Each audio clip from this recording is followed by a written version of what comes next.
Hello everyone, હું Mehul sir આપ સૌનું સ્વાગત કરું છું મારી ચેનલ ધ બ્રાઇટર્સમાં. તો આજનો આ વિડીયો ડિપ્લોમા સેમેસ્ટર 1ની અંદર અભ્યાસ કરતા એ સ્ટુડન્ટ માટે બહુ ઇમ્પોર્ટન્ટ છે કે જે લોકોની ફિલ્ડમાં એમને સબ્જેક્ટ તરીકે બેઝિક કેમેસ્ટ્રી આવે છે. ઓકે, ઘણા બધા વિદ્યાર્થીઓની બ્રાન્ચની અંદર એન્જિનિયરિંગ કેમેસ્ટ્રી હોય છે, તો સબ્જેક્ટ કોડ જરા ચેક કરી લેવાનો. એન્જિનિયરિંગ કેમેસ્ટ્રી છે એના આઈએમપી ક્વેશ્ચન ઓલરેડી ચેનલ પર આપણે અપલોડ કરી લીધા છે. ટેલિગ્રામ પર બી આપણું એક ગ્રુપ ચાલી રહ્યું છે જેની લિંક ડિસ્ક્રિપ્શનમાં છે, અને જે બી વસ્તુ અહીંયા આઈએમપી ક્વેશ્ચન હું પ્રોવાઈડ કરું છું એની પીડીએફ ફ્રીમાં આપણે ટેલિગ્રામ પર અપલોડ કરીએ છીએ. ઓકે, તો એન્જિનિયરિંગ કેમેસ્ટ્રી ઓલરેડી અપલોડેડ છે. આ વિડીયોની અંદર આપણે ચર્ચા કરીશું બેઝિક કેમેસ્ટ્રીની અંદર કે કઈ થિયરી કરવાની, કઈ થિયરી કેટલા માર્કમાં પૂછાય, જો દાખલા પૂછાય તો કેવા પૂછાય ને કેટલા માર્કમાં પૂછાય. બરાબર, તો વિડીયો લાસ્ટ સુધી દેખજો. દરેક ક્વેશ્ચનને હું તમને સમરાઇઝમાં થોડોક સમજાવી દઈશ, કેટલું લખાણ લખવાનું એ બી કહી દઈશ, દાખલા કયા કેવી રીતે ગણવાના એ બી આપણે જોઈ લઈશું. ચલો વિડીયો સ્ટાર્ટ કરીએ. તો પહેલા અહીંયા 8 ક્વેશ્ચન લખેલા છે આપણે. એમાં પહેલો ક્વેશ્ચન છે આપણો હાઇડ્રોજન બંધ. તો હાઇડ્રોજન બંધનો જે ક્વેશ્ચન છે ઇંગ્લિશમાં કહું તો હાઇડ્રોજન બોન્ડ, મેં અહીંયા ઇંગ્લિશમાં બી લખ્યું છે. ઇંગ્લિશ મીડિયમ વાળા છોકરાઓ બી નિરાશ ન થતા, આપણે ઇંગ્લિશ મીડિયમની બી જોડે તૈયારી કરીશું. ઓકે, ચાલો પહેલો ક્વેશ્ચન છે હાઇડ્રોજન બોન્ડ. તો હાઇડ્રોજન બોન્ડ વાળો જે ક્વેશ્ચન છે એ આઈધર 3 માર્કમાં આવે, 4 માર્કમાં આવે કે 7 માર્કની અંદર બી અહીંયા પૂછાઈ શકે છે ક્વેશ્ચન. બરાબર, 7 માર્કના ક્વેશ્ચનને આપણે અહીંયા સ્ટાર કરતા જઈશું. 7 માર્કનો ક્વેશ્ચન જો હાઇડ્રોજન બોન્ડ પૂછાય તો એના આન્સરની અંદર એની ટાઈપ બી લખવાની છે, એનું ઇમ્પોર્ટન્સ એટલે કે એનું મહત્વ બી લખવાનું છે. બરાબર, કે હાઇડ્રોજન બંધ શું છે? તો કોઈ અણુની અંદર બે હાઇડ્રોજન હોય એકબીજા સાથે એક નિર્બળ એટલે કે વીક બોન્ડ બનાવે, એ હાઇડ્રોજન બોન્ડ કહેવાય. બરાબર, હાઇડ્રોજન બોન્ડ છે એ બે ટાઈપના આવે, ગુજરાતીમાં અંતઃઆણવીય અને આંતરઆણવીય. ઇંગ્લિશમાં કહું તો ઇન્ટ્રામોલેક્યુલર ને ઇન્ટરમોલેક્યુલર. તો એની બે ટાઈપ્સ બી સમજાવવાની, એનું ઇમ્પોર્ટન્સ બી સમજાવવાનું કે દવાઓની બનાવટની અંદર થાય કે પછી આપણા હાડકાની મજબૂતાઈ એટલે કે બોન સ્ટ્રેન્થ માટે બી હાઇડ્રોજન બોન્ડ જે છે ઇમ્પોર્ટન્ટ છે. બરાબર, જમીનની અંદર જે પાણી રહે છે એના માટે બી હાઇડ્રોજન બોન્ડ જવાબદાર છે. તો આ રીતે જો 7 માર્કમાં ક્વેશ્ચન પૂછાય તો પહેલા એની ડેફિનેશન એટલે કે વ્યાખ્યા લખવાની, એની બંને ટાઈપના નામ લખો, એની બી ડેફિનેશન લખો, એના ઇમ્પોર્ટન્સના 5 થી 7 જે મુદ્દા આપ્યા તે બી લખવાના. બરાબર, આઈધર 3 માર્કમાં પૂછાય તો ખાલી તમે એનું સમજાવીને એની બે ટાઈપ્સ લખી દો તો બી ચાલે. અને હું તો એમ કહું છું કે તમે તૈયાર કરીને ગયા હોય બધી વસ્તુ, ભલે હાઇડ્રોજન બોન્ડ 3 માર્કમાં પૂછાયો હોય, ટાઈમ બચ્યો હોય તો આખો જ લખાણ લખી દેવાનું.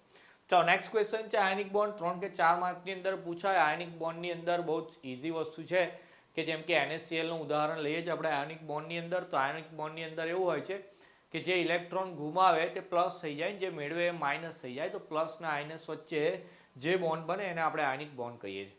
ઓકે, એનું NaCl નું ઉદાહરણ બી આપેલું, જે રીતે લખાણ લખવાનું 3 માર્કમાં પૂછાય તો મિનિમમ 7 થી 8 મુદ્દા. જે ઇક્વેશન આપેલું છે બરાબર, કે એને એક ઇલેક્ટ્રોન છોડશે, Cl એક મેળવશે, બંને ભેગા થઈ NaCl બનાવે, એ ઇક્વેશન બી આપણે અંદર લખવાનું છે. નેક્સ્ટ ક્વેશ્ચન છે સહસંયોજક બંધ છે. નામમાં જેવું કીધું સહસંયોજક, ઇંગ્લિશમાં કહીએ તો કોવેલેન્ટ બોન્ડ કહેવાય છે એને. તો કેવું હોય છે કે કોઈ બી તત્વ એને સ્થાયી બનવું હોય, નિષ્ક્રિય બનવું હોય, બરાબર, તો એના માટે એના જે લાસ્ટ ઓર્બિટ હોય એટલે કે છેલ્લી ઇલેક્ટ્રોનની કક્ષા હોય એમાં જરૂરી એટલા ઇલેક્ટ્રોન લેવાના હોય. કોઈક પાસે ખૂટતા હોય, કોઈક પાસે વધારાના હોય, તો એ બંને એકબીજા સાથે પાર્ટનરશિપથી જે બોન્ડ બનાવે એને સહસંયોજક બોન્ડ કહેવાય. બરાબર, 4 માર્કની અંદર પૂછાય છે. તો અલગ અલગ વસ્તુ આપેલી, જેમ કે હાઇડ્રોજનનો એક પરમાણુ એ બીજા હાઇડ્રોજન સાથે બોન્ડ બનાવી શકે. બરાબર, એ જ રીતે ઓક્સિજનની વાત કરીએ તો ઓક્સિજનના બી જે ઇલેક્ટ્રોન છે આ રીતે બોન્ડ બનાવે. નાઇટ્રોજનની વાત કરું તો નાઇટ્રોજનની અંદર બી એ વસ્તુ પોસિબલ છે. તો અહીંયા 2 ઇલેક્ટ્રોન એકબીજા સાથે પાર્ટનરશિપ કરી શકે છે, 4 ઇલેક્ટ્રોન કરી શકે છે અને 6 ઇલેક્ટ્રોન બી કરી શકે છે. એક જ એલિમેન્ટના એટલે કે બંને HH બી કરી શકે. અલગ અલગ એલિમેન્ટના જેમ કે H2O ની વાત કરીએ આપણે, H અને O, તો અહીંયા એ રીતે બી પાર્ટનરશિપ થાય કે જેમ કે હાઇડ્રોજન પાસે એક ઇલેક્ટ્રોન હોય, ઓક્સિજનને 2 ઇલેક્ટ્રોન જોઈતા હોય છે, તો 2 હાઇડ્રોજન બંનેનો પોતપોતાનો એક ઇલેક્ટ્રોન ઓક્સિજનને આપીને H2O બી બનાવે. એનો મતલબ કે એક જ એલિમેન્ટ વચ્ચે બી એવો બોન્ડ બની શકે કોવેલેન્ટ, અને 2 અલગ અલગ એલિમેન્ટ હોય તો બી કોવેલેન્ટ બોન્ડ બની શકે. બરાબર, તો આવું ઉદાહરણ બી આપવાનું છે આપણે, એના વિશે લખાણ બી લખીશું. ટેક્સ્ટબુકની અંદર આન્સર આપેલા હોય, જો ના આપેલા હોય તો હું કોશિશ કરીશ કે તમને મટીરિયલ એનું બી પ્રોવાઈડ કરું. ઓકે, ચાલો નેક્સ્ટ ક્વેશ્ચન છે ફરી એક 7 માર્કનો ક્વેશ્ચન છે આયનીકરણ અંશ પર અસર કરતા પરિબળો, factor affecting on degree of ionisation. તો આયનીકરણ અંશ છે એટલે જેમ કે ઉપર આપણે આયનિક બોન્ડની વાત કરી કે Na+ ને Cl- બને, તો એ બનવા માટે કયા કયા પરિબળો એના પર આધાર રાખે, તો 4 અલગ અલગ પરિબળો આપેલા છે. એ 4 જ પરિબળો માટે લખાણ લખવાનું, પણ ક્વેશ્ચન 7 માર્કમાં અત્યાર સુધી પૂછાયો તો હવે બી 7 માર્કમાં પૂછાશે. સહેલો ક્વેશ્ચન છે, વાંચી લઈશું તો આવડી જશે. એના પછી જે ફેરાડેના નિયમો છે એ 4 માર્કમાં પૂછાય, બરાબર. ફેરાડેઝ લો એટલે વિદ્યુત વિભાજ્ય માટે એને થોડાક નિયમો આપેલા છે. ક્વેશ્ચન છે 2 નિયમો આપેલા છે, આઈ થિંક બંને સહેલા છે, વાંચશો તો એ બી યાદ રહી જશે. એના પછીના બી 2 ક્વેશ્ચન છે તમારા 7 માર્કની અંદર પૂછાય એ રીતના ક્વેશ્ચન છે. પહેલો ક્વેશ્ચન છે ક્ષારણ પર અસર કરતા પરિબળો, factor affecting on rate of corrosion. તો ભાઈ ક્ષારણ એટલે કે કાટ લાગે એવું કહો આપણી સાદી ભાષામાં, કે કોઈ બી મેટલ હોય, ધાતુ હોય, મતલબ લોખંડ હોય, એના પર જે કાટ લાગે, તો કાટ લાગવા માટે કયા કયા પરિબળો આધાર રાખે, જેમ કે તાપમાન આધાર રાખે, હવામાં ભેજ રહ્યો હોય, જેમ કે ચોમાસાની અંદર વધારે કાટ લાગતો હોય તો હવામાનનો ભેજ જે છે એ ધાતુના ઓક્સિજન સાથે રહીને ઓક્સિડેશન કરે એટલે એના પર ક્ષારણ આવે. તો અલગ અલગ આઈ થિંક 7 પરિબળો આપેલા છે. એ તો 7ના તમે 2 થી 3 મુદ્દા એવા સિલેક્ટ કરો કે ભાઈ તાપમાન વધે તો ક્ષારણ વધે, હવામાં ભેજનું પ્રમાણ વધે તો ક્ષારણ વધે. તો દરેકની અંદર જેમ કે 7 મુદ્દા આપેલા હોય, પહેલું પોપડીનો પ્રકાર હોય તો પોપડીના પ્રકારથી ક્ષારણ પર શું અસર થાય, કે ભાઈ પોપડી જેમ જેમ બનતી જાય એમ ક્ષારણ બનતું જાય, વધતું જાય, મતલબ તો કે હા એવું હોય કે જેમ જેમ એક જગ્યાએ પોપડી બનતી જાય તો ત્યાં ભાઈ ધાતુની અંદર ફાટ પડી જાય. તો દરેકની અંદર જેમ કે પોઈન્ટનું નામ લખો તો એક ક્ષારણને વધારે કે ઘટાડે એ મુદ્દો તો એક કોમન લખવાનો. એની સિવાય બીજા 2 મુદ્દા એવા સિલેક્ટ કરવાના કે જે ઇમ્પોર્ટન્ટ લાગતા હોય. તો 7 ટોપિક હોય, 7ના 3 મુદ્દા લખો, 21 મુદ્દાનો ક્વેશ્ચન થાય તો તમને આરામથી 7 માર્ક મળી જાય. ઓકે. એના પછી છે ક્ષારણ ઘટાડવાના ઉપાયો, મેથડ્સ ટુ પ્રિવેન્ટ કોરોઝન. કે ભાઈ ક્ષારણ થઈ તો ગયું ઉપર, આપણે ચર્ચા તો કરી લીધી, પણ ક્ષારણ થઈ જાય તો શું કરવાનું, તો એના માટે ઉપાયો આપેલા છે અલગ અલગ. તો એની અંદર બી એવું જ કે તમને ટાઇટલ આપેલું જ છે ને એના પછી એનું લખાણ આપેલું છે. આઈ થિંક ઘણો મોટો ક્વેશ્ચન છે, ટેક્સ્ટબુકની અંદર 2 કે 3 પેજની અંદર સમાયેલો છે. તો છોકરાઓએ કન્ફ્યુઝ નહીં થવાનું કે આટલું બધું લખાણ નથી લખવાનું. આપણે શું કરવાનું કે જેમ કે આ પ્રશ્ન પૂછાયો તો આપણે પહેલા અહીંયા લખીશું ભાઈ ક્ષારણ ઘટાડવાના ઉપાયો, કે ભાઈ મેથડ્સ ટુ પ્રિવેન્ટ કોરોઝન. પછી જે બી પોઈન્ટ્સ આપેલા, જેમ કે આપણને ABCDEFGH એવી રીતે નામ આપેલું છે, તો એને નંબર વાઇઝ આપણે ખાલી નામ આપી દઈશું. ભાઈ પહેલા આવું કરી શકીએ, બીજા નંબર પર આ રીતે, ત્રીજા નંબર પર આ રીતે, પહેલા ખાલી નામ લખી દેવાના. પછી એક નંબર આપીને જે પહેલું નામ આપ્યું એ લખો, એનું ટાઇટલ મારીને એના 2-3 મુદ્દા લખવાના. તો તમારી પાસે જો 7 અલગ અલગ ઉપાયો આપેલા હોય તો તમે 7 લાઈન તો ખાલી એની નામથી ભરી દેશો. પછી ઉપર જે રીતે વાત કરી એમ કે દરેકના 3-3 મુદ્દા લઈ લો તો 7 તારી 21 એમાં બી થઈ જાય, તો તમારું આરામથી એક પેજ ભરી જશે કે જેમાં તમે એક પણ લાઈન છોડી નહીં હોય, બરાબર. લાઈન છોડીને સારી રીતે લખશો તો આરામથી 1.5 પેજનો ક્વેશ્ચન થઈ જશે, તમને 7 માર્ક મળી જશે. ચલો એના પછી પિટિંગ ક્ષારણ છે, પિટિંગ કોરોઝન કહેવાય, 3 માર્કની અંદર પ્રશ્ન પૂછાયો. ક્ષારણના અલગ અલગ ટાઈપ્સ છે, એમાં એક પિટિંગ કોરોઝન છે એ પૂછાય છે 3 માર્કની અંદર. જોઈ લેવાનું, એક નાની આકૃતિ બી આપેલી એ બી દોર રહીશું તો 3 માર્કનો ક્વેશ્ચન ઈઝી થઈ જશે. ચલો એના પછી 9મો ક્વેશ્ચન છે, એ બી 7 માર્કની અંદર પૂછાઈ શકે એવો છે. પીએચ છે, એનું માપક્રમ, એનું મહત્વ, ઇંગ્લિશમાં પીએચ, એની સ્કેલ અને એનું ઇમ્પોર્ટન્સ. તો પહેલાં તો કહી દઉં કે પીએચની ડેફિનેશન એટલે કે વ્યાખ્યા લખવાની હોય, પછી એનો માપક્રમ ડ્રો કરવાનો છે કે ભાઈ 7થી ઓછું થાય તો એસિડિક થાય, 7થી વધારે થાય તો બેઝિક થાય. એ રીતનો એક માપક્રમ આપેલો છે ટેક્સ્ટબુકમાં, એ ડ્રો કરવાનો છે. ને પાછળ તમે દેખશો તો બુકમાં પીએચનું મહત્વ બી આપેલું છે, એના બી 7 મુદ્દા આપેલા છે. તો 7 માર્કમાં પ્રશ્ન પૂછાય તો આટલી વસ્તુ આપણે લખીશું. પીએચની વ્યાખ્યા, એનું સૂત્ર લખવાનું, ફોર્મ્યુલા, એનો માપક્રમ સ્કેલ ડ્રો કરવાનો છે, એના પછી એનો ઇમ્પોર્ટન્સ લખવાનો છે. તો આ રીતનો પ્રશ્ન થઈ જશે પીએચનો 7 માર્કની અંદર. પહેલાં બી કીધું હતું એમ 3 કે 4 માર્કની અંદર પૂછાય તો એ રીતનું લખાણ લખી દેવાનું. ચલો એના પછી બફર દ્રાવણો, એના પ્રકાર લખવાના. તો બફર દ્રાવણોની વાત કરું તો પહેલાં ઉપર પીએચ મેં તમને વાત કીધી કે 7 કરતાં ઓછું એસિડ કહીએ, 7 કરતાં વધારે બેઝ કહી દઈએ. પણ બફર દ્રાવણો એટલે એવા દ્રાવણો કે જેની પીએચ, માન લો કે કોઈક એસિડ છે કે જેની પીએચ 5 છે, એની અંદર હું બેઝ નાખતો જાઉં, બરાબર. તો એસિડની અંદર આપણે બેઝ નાખતા જઈએ, બહુ વધારે પડતું બેઝ નાખી દઈએ તો પછી એસિડ બેઝ થઈ જાય, બરાબર. પણ અમુક દ્રાવણો એવા હોય કે તમે એની અંદર ગમે તે નાખો, જેમ કે એસિડની અંદર બેઝ નાખ્યા કરો કે બેઝની અંદર એસિડ નાખ્યા કરો, એની પીએચ ના બદલાય, એવા દ્રાવણોને બફર દ્રાવણ કહેવાય. 2 ટાઈપના આવે, એસિડિક બફર, બેઝિક બફર. એને આપેલું છે, છેલ્લો પ્રશ્ન છે આ રીતે લખેલું છે, વાંચશો તો એ બી થઈ જશે. ચાલો એના પછીનો ક્વેશ્ચન, વિદ્યુત રાસાયણિક કોષ, ઇલેક્ટ્રોકેમિકલ સેલ, તમારો 7 માર્કનો ક્વેશ્ચન કે જેમાં આકૃતિ બી આપેલી છે. આકૃતિ પરથી તમે એની રચના લખી શકો, એનું કાર્ય બી લખી શકો.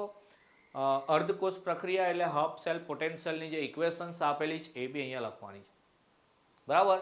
બહુ ઇમ્પોર્ટન્ટ ક્વેશ્ચન છે. 7-7 માર્કના કહું છું. ઇમ્પોર્ટન્ટ ક્વેશ્ચન એટલે છે કે એક્ઝામની અંદર 5 ક્વેશ્ચન 7 માર્કમાં પૂછાય. એ 5 જ પ્રશ્ન લખો તમે તો તમારું હાફ પેપર એટલે કે 35 માર્કનું પેપર કમ્પ્લીટ થઈ જાય. ચલો એના પછીનો ક્વેશ્ચન છે પાણીને નરમ બનાવવા માટેની પ્રક્રિયાઓ.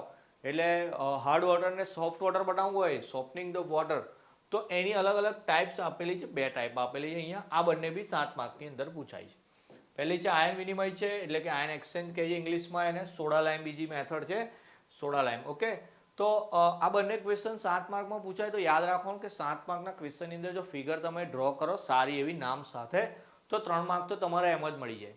તો આ બંને ક્વેશ્ચનની અંદર તમને ફિગર બી આપેલી છે અને ફિગર પરથી લખાણ લખવાનું હોય તો શાંતિથી એકવાર આકૃતિ સમજી લેવાની, એના પરથી વાંચવાનું તો પ્રશ્ન તમે મોડે થઈ જશે.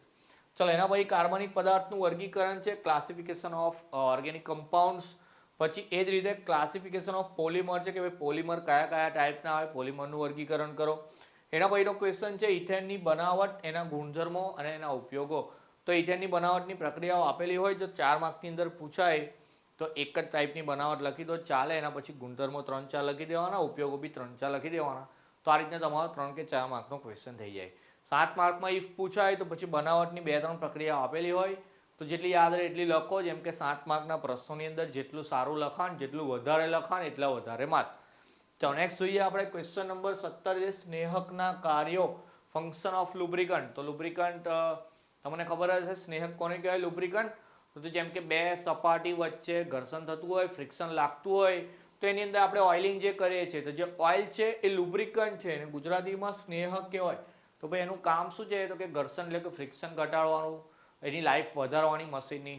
તો એક એક લાઈનના મુદ્દાઓ જ આપેલા ચોપડીની અંદર 6 મુદ્દા આપેલા, 3 માર્કની અંદર પૂછાયો પ્રશ્ન છે. એના પછીનો નેક્સ્ટ ક્વેશ્ચન છે સારા સ્નેહકના ગુણધર્મો, properties of good lubricant. Okay ચાલો લુબ્રિકન્ટ તો વાત કરી લીધી, પણ લુબ્રિકન્ટ કેવો હોવો જોઈએ, સારો હોવો જોઈએ કે જેમ મશીનમાં આપણે લુબ્રિકન્ટ વાપરતા હોય એ મશીનની સ્ટ્રેન્થ વધારે, એની લાઈફ બી વધારે, એ રીતનો પસંદ કરવાનો. તો કયા કયા ગુણધર્મો એટલે કઈ કઈ પ્રોપર્ટીઝ જરૂરી છે લુબ્રિકન્ટમાં એ ક્વેશ્ચન છે. એના બી મુદ્દા આપેલા જ, ખાલી વાંચવાના યાદ રહી જશે. એના પછી છે ગિયર્સ ને કટિંગ ટૂલ્સ માટે કેવો સ્નેહક પસંદ કરવો. બરાબર, selection of lubricant for gears and cutting tools. Gears એટલે આપણા ગિયરની વાત કરીએ છીએ, બાઇક કે કારની અંદર આવે.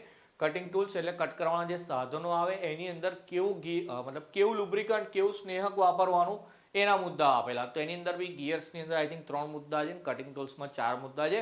મુદ્દા પ્રમાણે જ વાંચો, પ્રશ્ન 3 કે 4 માર્કની અંદર આવશે.